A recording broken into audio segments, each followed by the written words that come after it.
Dans les opérations sur les fonctions, il nous reste la composition de fonctions à travailler. C'est quoi la composition de fonctions? En fait, vous l'avez un peu déjà fait par la substitution, si on veut, là, quand on substituait le x par une expression dans une fonction. La composition, c'est de faire suivre la fonction par une autre fonction. Donc, ça veut dire que je dois en faire une première pour trouver la réponse. Après ça, je prends la réponse, je la mets dans la deuxième, puis là, j'applique la deuxième fonction. Fait que je dois effectuer les deux fonctions, mais une après l'autre pour trouver finalement c'est quoi mon y à la fin. La façon de le noter, c'est f rond g de x ou f de g de x. Et là, j'ai dit f rond g parce que c'est exactement comme ça qu'on va le mentionner quand on va le décrire. F rond g de x veut dire que je dois faire g pour commencer, suivi de f. Donc, f rond g veut dire f doit être appliqué après la fonction g selon la variable x.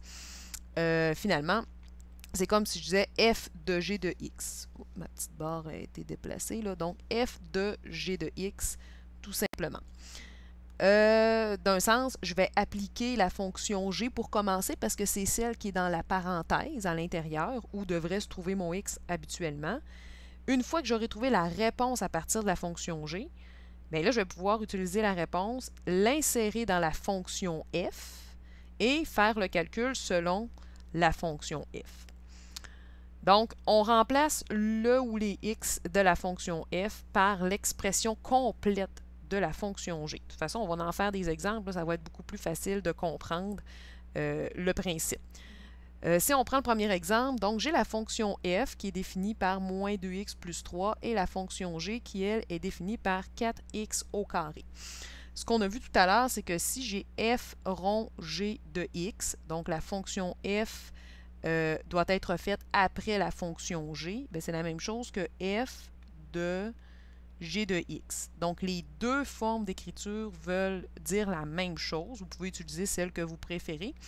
Ce que ça dit ici, entre autres, c'est que dans la fonction f, je dois remplacer le ou les x par l'expression complète de la fonction g. Fait que moi, si je prends ma fonction f, à chaque fois que je vais rencontrer un x, je le remplace par l'expression de g de x. Fait que je commence avec moins 2 qui est multiplié par x, mais mon x, je dois le remplacer par l'expression de g de x, donc fois 4x au carré. Et ensuite, j'avais plus 3 dans la fonction f. Donc, si je vais par priorité d'opération, je n'ai pas le choix de faire la parenthèse en premier, qui représente g de x, et ensuite d'appliquer les opérations qui faisaient partie de f de x. Et là, ben, je serai capable de déterminer quelle est la fonction finale, donc quelle expression mathématique va représenter la composition, excusez-moi, de f et g. Fait qu'ici, j'aurais moins 8x carré plus 3. Quand je le fais dans un ordre ou que je le fais dans l'autre, ça ne donnera pas nécessairement la même réponse à la fin. Donc là, j'ai commencé par faire f rond g, donc la fonction f composée avec la fonction g. J'applique g en premier et ensuite la fonction f. Si je fais l'inverse, c'est-à-dire que je vais faire g rond f, donc je vais faire g de f de x. Cette fois-là, je dois remplacer dans la fonction g le x par l'expression complète de f de x. Donc, dans la fonction g, j'ai 4 qui est multiplié par quoi? Bien, mon x ici, il est au carré. Donc, je vais devoir mettre entre parenthèses l'expression qui représente f de x, qui est moins 2x plus 3. Et comme mon x dans la fonction g était au carré, donc je vais mettre mon carré sur ma parenthèse. Et là, priorité d'opération que je vais devoir suivre, je commence par effectuer, d'un sens, le carré de ma parenthèse. Alors, moins 2x fois moins 2x me donne 4x carré. Ensuite, moins 2x fois 3, ça fait moins 6x. Et je fais moins 6x fois 2, fait que ça me donne moins 12x. Puis finalement, je prends le dernier au carré, donc 3 fois 3, qui va me donner plus 9. Et c'est ici que je vais appliquer la distribution de ma multiplication pour aller déterminer quelle est l'expression finale qui représente la composition de G et F de X. Alors, j'aurai 4 fois 4 4 fois 4x carré qui me donnera 16x carré. 4 fois moins 12x qui va me donner moins 48x. Et finalement, 4 fois 9 qui va me donner plus 36. Donc, on se rend compte que même si j'ai utilisé les deux mêmes fonctions, lorsque j'inverse l'ordre de la composition, ça ne donne pas nécessairement la même expression finale. Fait que c'est important de suivre l'ordre. Alors, si c'est écrit F rond G, ça veut dire j'applique G en premier, ensuite j'applique F. Si c'est écrit F parenthèse G de X, mais ça veut dire que dans ma fonction F, ici, je vais remplacer tous les X par l'expression complète de ma fonction G et vice-versa si jamais c'est l'inverse qui est écrit. On va faire un petit exemple aussi, mais un exemple contextualisé, parce que je sais que ce n'est pas toujours évident de déterminer dans quelle situation je vais appliquer certaines notions en mathématiques, dont la composition de fonctions. Ça peut s'appliquer à divers contextes, mais ici, on en a un sur un essai routier donc qui va inclure plusieurs variables, soit la consommation d'essence en litres, la distance parcourue en kilomètres, ainsi que le temps qui représente la durée en minutes. Donc là, j'ai 3 paramètres, mais nous, habituellement, on fonctionne avec des fonctions qui n'ont que 2 paramètres. Fait que c'est pour ça que la composition ici va devenir un élément très important. Fait qu'on lit le petit problème. Au cours d'un essai routier, la consommation d'essence C en litres de la voiture est définie par la fonction suivante. C est égal à 0,08D.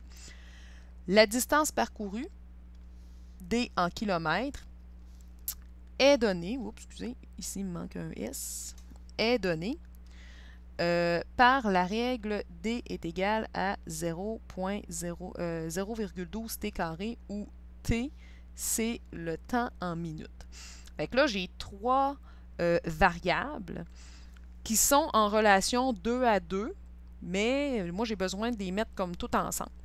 Fait que la première question, c'est quelle règle permettrait de déterminer directement la consommation d'essence selon la durée d'essence en minutes? C'est sûr que si j'avais un calcul à faire avec des informations, mettons, du temps qui était déjà donné, je pourrais trouver à partir du temps la distance, ensuite prendre la réponse, la rentrer dans la formule de consommation, puis là, faire mon calcul. Mais là, pour la première question, je n'ai pas de temps qui est donné, je n'ai pas d'information, j'ai juste besoin de la formule. Donc, ce que je vais faire, c'est la composition des deux. C rond D, ou encore, je vais faire C de D de T. Quand je vais remplacer, je prends la première, la consommation, qui est 0,08. Ma distance, je vais remplacer par l'expression qui représente la distance, c'est-à-dire 0,12 T au carré. Et là, je vais faire mon calcul, 0,08 fois 0,12 qui va me donner 0,0096 T au carré. Ce que ça va représenter finalement, c'est la consommation, qui était mon C, par rapport au temps. Alors, la composition de ces deux fonctions-là me permet de déterminer la consommation d'essence selon la durée de l'essai en minutes, donc selon le temps. Fait qu'une fois que j'ai la fonction, au lieu de faire deux calculs différents, puis là, d'arriver à la réponse finale, parce qu'en deux, on me demande quelle serait la consommation d'essence après 15 minutes, je peux appliquer seulement une fonction au lieu d'en appliquer deux. C'est-à-dire que la consommation d'essence après 15 minutes, c'est de 15. Bon, on sait que c'est 0,0096 fois T au carré.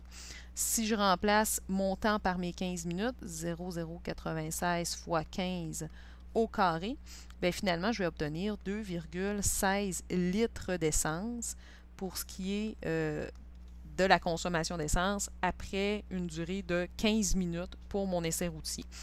Fait que ça m'évite de faire deux calculs, donc j'en fais rien qu'un.